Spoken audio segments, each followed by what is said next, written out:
Hello friends, आज की ताज़ा खबरों में आप सभी का स्वागत है। झारखंड की तमाम छोटी बड़ी खबर इस वीडियो में देखने को मिलेगी। सबसे पहले बड़ी खबर, बिना परीक्षा दिए 9वीं और 11वीं के 8 लाख बच्चे पास। एक बड़ी खबर की झारखंड के लगभग 8 लाख बच्चों को बिना परीक्षा के ही पास कर दिया गया है।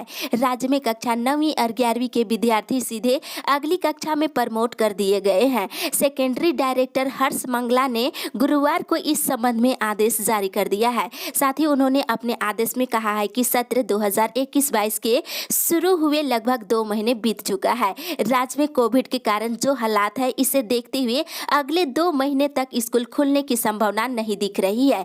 ऐसी स्थिति में अगर इन्हें अगली कक्षा में प्रमोट नहीं किया गया तो वे 10वीं और 12वीं के सिलेबस को पूरा नहीं कर पाएंगे। ये आदेश केवल इसी साल के लिए लागू किया गया है। इसी के साथ ही अगली बड़ी खबर, राज्यवासियों को टीका दिलाने में सहयोग करे कंपनियां। एक बड़ी खबर की मुख्यमंत्री हेमंत सोरेन ने झारखंड में कार्यरत विभिन्न कंपनियों को पत्र लिखकर CSR फंड के तहत अपने अपने कार्य क्षेत्र में 18 से 45 साल के लोगों को कोरोना का वैक्सीन दिलाने में मदद करने का अपील किए हैं। उन्होंने कहा है कि पूरा देश इस महामारी से जूझ रहा है और राज्य सरकार ने अपने सीमित संसाधनों के साथ इस महामारी का सामना किया है और निरंतर कर रही है। सभी को जीवन का अधिकार है और राज्य सरकार ने जाति, धर्म और संप्रदाय से ऊपर उठकर सभी को निःशुल्क वैक्सीन की व्यवस्था की है। इसी के साथ ही अगली बड़ी खबर, मौसम विभाग से आज भी झारखंड में होगी झमाझम बारिश।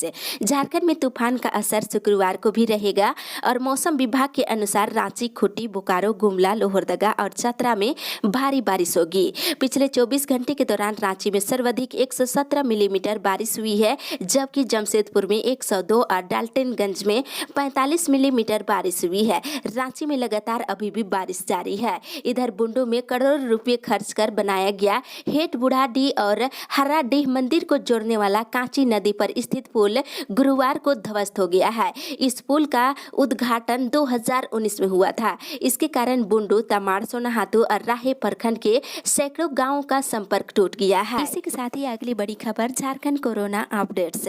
झारखंड में लगातार कई दिनों से कोरोना मरीजों के नए मामलों में लगातार गिरावट देखी जा रही है। झारखंड वासियों को जल्द ही लॉकडाउन से राहत मिल सकती है। पिछले 24 घंटे के दौरान कोरोना के 695 नए मरीज मिलने के साथ ही 16 मरीजों की मौत हो गई है। वहीं 1778 मरीज स्वस्थ हुए हैं। मिले मरीजों में से बोकारो से 32, चतरा से 10, देवघर से 35, धनबाद से 76, दुमका से 5, पूर्वी सिंहभूम से 67, गढ़वा से 3, गिरिडीह से 43, गोड्डा से 1, गुमला से 40, हजारीबाग से 42, जामताड़ा से 18, खुट्टी से 19, कोडरमा से 18, लातेहार से 35, लोहरदगा से 22, पलामू से 37, रामगढ़ से 42, रांची से 89, साहिबगंज से 11, सरायकेला से 19, सिमडेगा से 19 और पश्चिमी सिंहभूम जिले से 12 नए मरीज मिले हैं। इसी के साथ ही अगली बड़ी खबर, बेरोजगारी भत्ता की घोषणा कर भूल गई सरकार। एक बड़ी खबर की, राज्य के लाखों अभ्यर्थी बेरोजगारी भत्ता की आस में नियोजनालय से रजिस्ट्रेशन कराकर बेरोजगारी भत्ते का इंतजार कर रहे हैं, लेकिन अभी तक बेरोजगारी भत्ता किसी को नहीं दिया गया। वहीं सरकार बेरोजगारी भत्ता के लिए बजट में भी प्रावधान किया है और अप्रैल 2021 से प्रशिक्षित बेरोजगार युवाओं को बेरोजगारी भत्ता मिलनी चाहिए थी, लेकिन अप्रैल महीने भी समाप्त हो गई और किसी को बेरोजगारी भत्ता नहीं मिला। सरकार BA पास बेरोजगारों को 5,000 रुपये, जबकि MA पास बेरोजगारों को 7,000 रुपये बेरोजगारी भत्ता देने की घोषणा की है। युवाओं ने सरकार पर आरोप लगाते हुए कहा है कि बेरोजगारी भत्ता के नाम पर सरकार युवाओं का मजाक बना रही है। इसी के साथ ही अगली बड़ी खबर, कोरोना से मारे गए शिक्षाकर्मी के आश्रितों को 15 दिनों में मिलेगी पूरी राशि। एक बड़ी खबर की, कोरोना से मारे गए शिक्षाकर्मियों के आश्रितों को 15 दिनों के भीतर पूरी राशि मिलेगी। इसका आदेश शिक्षा सचिव राजेश कुमार शर्मा ने दिया है और इस संबंध में उन्होंने झारखंड शिक्षा परियोजना परिषद के निदेशक और प्राथमिक शिक्षा निदेशक समेत सभी जिला शिक्षा अधीक्षकों को 27 मई को पत्र लिखा था। इसके फलस्वरूप उनके आश्रितों को तत्काल सहायता पहुंचाना जरूरी है। शिक्षा सचिव ने लिखा है कि इसके आलोक में दिव्यांग हुए कर्मियों की विधिवत सूचना प्राप्त कर उनके आश्रितों को नियम अनुसार देय पावनाओं का भुगतान 15 दिनों के अंदर करने का निर्देश दिए हैं। वहीं दूसरी ओर विश्वविद्यालय के रिटायर्ड शिक्षकों को भी मिले 7वें वेतनमान के अनुरूप पेंशन। एक बड़ी खबर की, विश्वविद्यालय में कार्यरत शिक्षकों को 7वें वेतनमान देने की बात हो रही है, लेकिन वैसे विश्वविद्यालय शिक्षक जो 1 जनवरी 2016 से पहले रिटायर हुए हैं उन्हें इससे वंचित रखा जा रहा है। 7वें वेतनमान के अनुसार रिटायर्ड शिक्षकों को भी पेंशन मिलना चाहिए, ये उनका वैधानिक अधिकार है। ये बातें झारखंड प्रदेश बुद्धिजीवी मंच के अध्यक्ष सह सेवानिवृत्त शिक्षक संघ के उपाध्यक्ष प्रोफेसर कर्मा उरांव ने कही है। इसी के साथ ही अगली बड़ी खबर, पंचायतों में श्रमिक मित्रों की नियुक्ति जल्द ही राज्य के सभी पंचायतों में श्रमिक मित्रों की नियुक्ति की जाएगी। मुख्यमंत्री के निर्देश पर श्रम विभाग तैयारी में लग गया है। फिलहाल राज्य में 472 श्रमिक मित्र कार्यरत हैं। इन पर राज्य भर के मजदूरों का ब्यौरा जुटाने और निबंधन कराने की जिम्मेदारी है। वहीं साथ ही उन पर मजदूरों को पेंशन, स्कॉलरशिप और दुर्घटना बीमा के अलावे योजनाओं का लाभ दिलाने की जिम्मेदारी है। वहीं दूसरी ओर जल्द हो JBCCI का गठन। कोल इंडिया के चेयरमैन को पत्र लिखकर यूनियनों ने जल्द JBCCI की गठन करने की मांग की है। इसी समय कोयला मंत्रालय ने नए वेतन समझौतों के लिए भी JBCCI गठन की अनुमति दे दी है। वहीं दूसरी ओर शिक्षकों के वेतन पर लगी रोक हटी।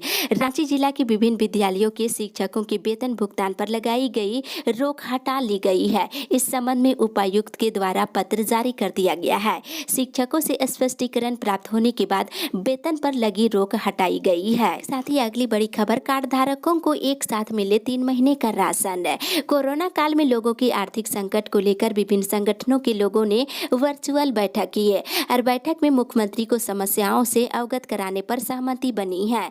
मुख्यमंत्री से राशन कार्ड धारकों को एक साथ 3 महीने का राशन देने और विभिन्न नगर निकाय, नगर पालिका, वार्ड परिषद आदि के द्वारा वसूले जाने वाली राशि अविलंब माफ करने की मांग की गई है। वहीं कोरोना काल की शुरुआत से बिजली बिल और पानी का बिल माफ करने और गृह उद्योग शुरू करने की मांग की गई है। इसके अलावा प्रत्येक महीने खाते में बेरोजगारी भत्ता डालने और मनरेगा कर्मियों की बकाया राशि का भुगतान करने और कृषि उत्पादकों और इससे जुड़े लोगों के लिए राहत पैकेज की घोषणा करने की मांग की गई है और पशुपालकों को राहत पैकेज देने और फेरी वालों के साथ साथ फुटपाथ दुकानदारों को अविलंब सहायता राशि मुहैया कराने और कोरोना से मरने वालों के परिजनों को मुआवजा राशि देने और स्कूल और कॉलेजों के द्वारा वसूली जाने वाली अवैध राशि पर रोक लगाने की मांग की गई है। दूसरी ओर गरीबों में बांटने वाला 52,000 क्विंटल गेहूं बारिश से भींगा।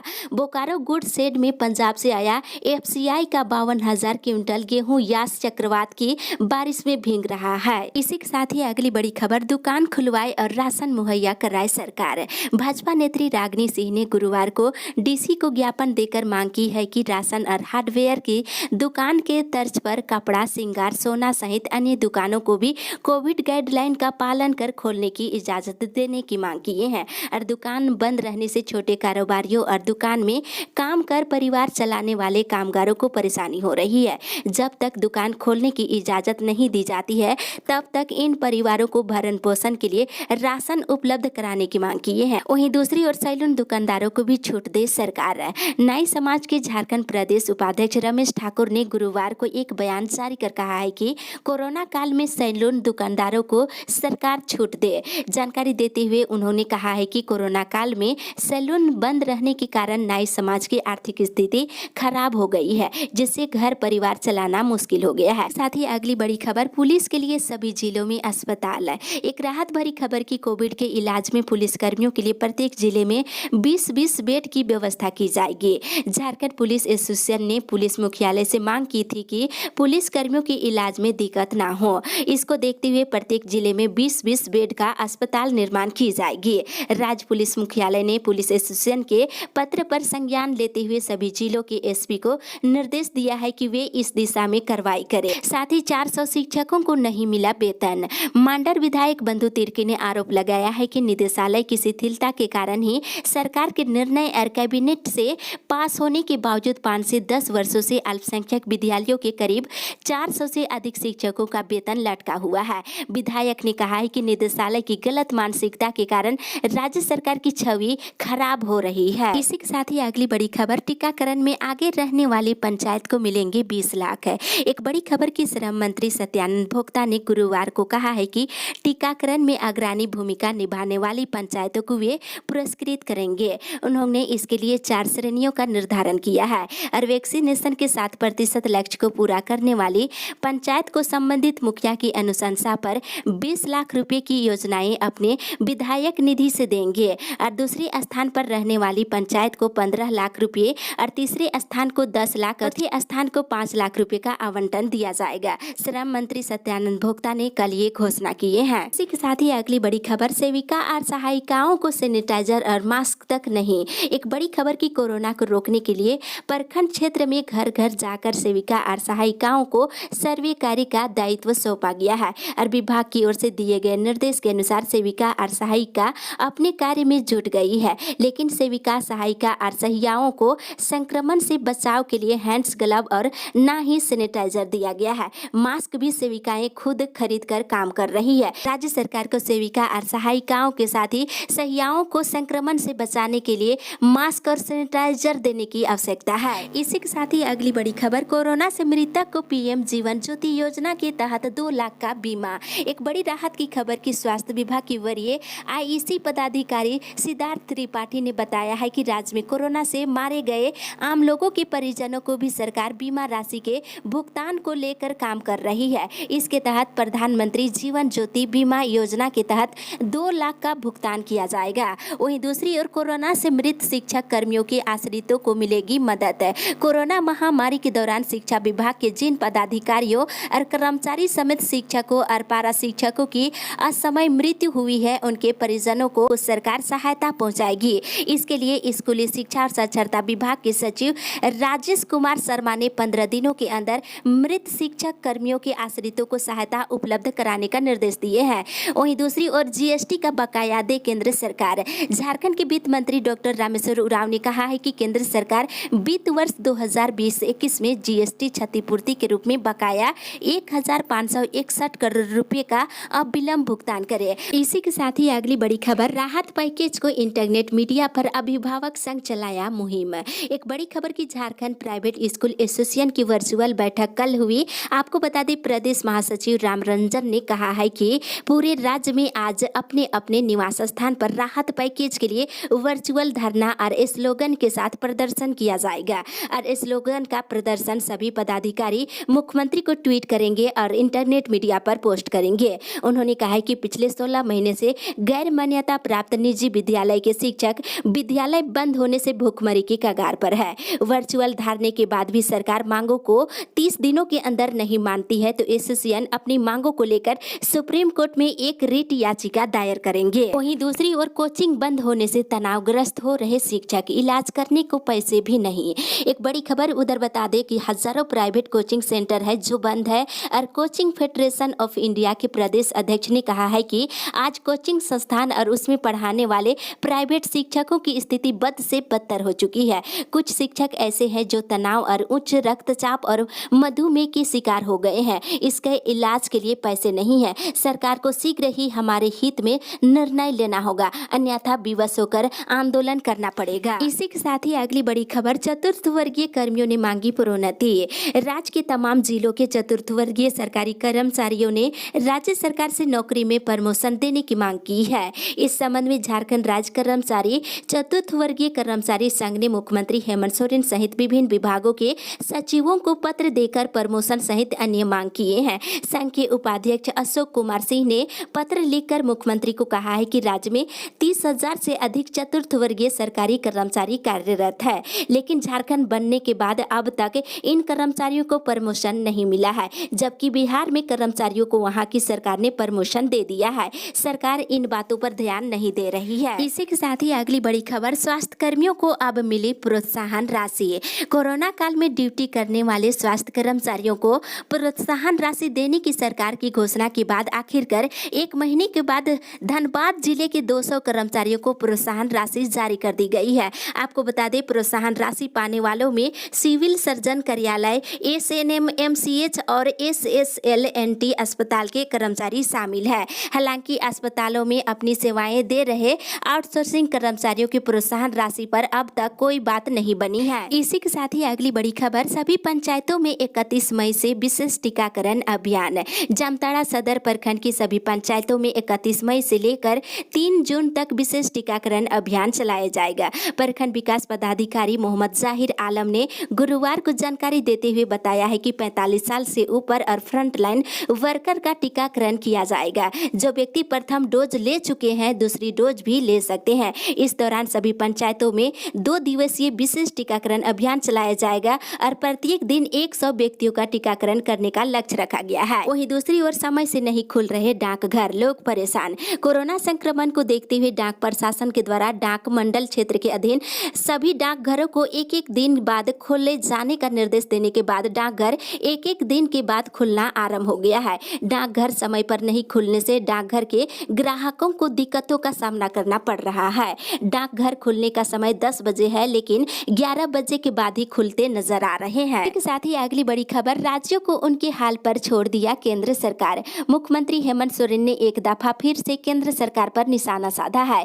गुरुवार को बातचीत में उन्होंने कहा है कि केंद्र सरकार ने संकट की इस घड़ी में राज्यों को उनके हाल पर छोड़ दिया है। उन्होंने कहा है कि प्रधानमंत्री नरेंद्र मोदी पॉलिटिकल टीआरपी के लिए राज्यों के मुख्यमंत्रियों से फोन पर बात करते हैं। उनके समक्ष मुख्यमंत्रियों को ना तो अपने राज्य की समस्या रखने का समय दिया जाता है और न ही कोरोना संक्रमण को लेकर चर्चा के दौरान प्रधानमंत्री की ओर से स्पष्ट समाधान का बात बताया जाता है। उन्होंने कहा कि अभिभावक की तरह केंद्र सरकार को सभी को मदद पहुंचानी चाहिए थी, लेकिन राज्यों को उनके हाल पर छोड़ दिया गया है। साथ ही अगली बड़ी खबर, सरकार आंदोलनकारियों के लिए सूद। झारखंड आंदोलनकारी संघर्ष मोर्चा के अध्यक्ष डॉक्टर वीरेंद्र कुमार सिंह ने कहा है कि केंद्र की सरकार किसानों और मजदूरों की आवाज नहीं सुन रही है और राज्य सरकार पर भी झारखंड आंदोलनकारियों की सूद नहीं लेने का आरोप लगाया है। उन्होंने कहा कि जिनके त्याग, बलिदान और संघर्ष से अलग राज्य बना है, जिनकी बदौलत आज मंत्री और मुख्यमंत्री बने हैं, वे झारखंड आंदोलनकारियों की सूद नहीं ले रहे हैं। ये दुख की बात है। झारखंड में आंदोलनकारियों की सरकार है और आंदोलनकारी अपनी पहचान से वंचित है। इसी के साथ ही अगली बड़ी खबर, पलामू में इस साल 128,000 एकड़ में धान की फसल लगाने का लक्ष्य है। पलामू जिले में इस वर्ष 128,000 एकड़ में धान का फसल लगाने का लक्ष्य निर्धारित किया गया है। किसानों को अनुदानित दर पर धान के उन्नत प्रजाति के बीज उपलब्ध कराकर उन्हें प्रोत्साहित करने का निर्णय लिया गया है। हालांकि पलामू जिला कृषि प्रशासन को अभी तक धान का बीज प्राप्त नहीं हो सका है। संभावना है कि एक सप्ताह के अंदर धान का बीज पलामू जिला को प्राप्त हो जाएगा और बीज किसानों को 50% अनुदान पर बांटा जाएगा। वहीं दूसरी ओर बता दें, डिबरा मजदूरों को राज्य सरकार करे मदद। अभ्रक उद्योग बचाओ संघर्ष मोर्चा के संरक्षक पूर्व केंद्रीय मंत्री सुबोध कांत सहाय ने कोरोना और लॉकडाउन के कारण डिबरा मजदूरों की दयनीय स्थिति पर चिंता जाहिर करते हुए राज्य सरकार से फौरन सहायता उपलब्ध कराने की मांग की है। साथ ही रेल कर्मियों को फ्रंटलाइन वर्कर घोषित करने की मांग। रेल कर्मियों को फ्रंटलाइन वर्कर घोषित नहीं किए जाने पर ईस्ट सेंट्रल रेलवे कर्मचारी यूनियन राष्ट्रव्यापी आंदोलन करेगा। यूनियन ने कोरोना से मरे कर्मियों के परिजनों को 50 लाख रुपए की अनुग्रह राशि देने की भी मांग की है। इस संबंध में यूनियन के राष्ट्रीय संगठन All India Railway Men's Federation के महामंत्री शिव गोपाल मिश्रा ने केंद्र सरकार को पत्र लिखा है।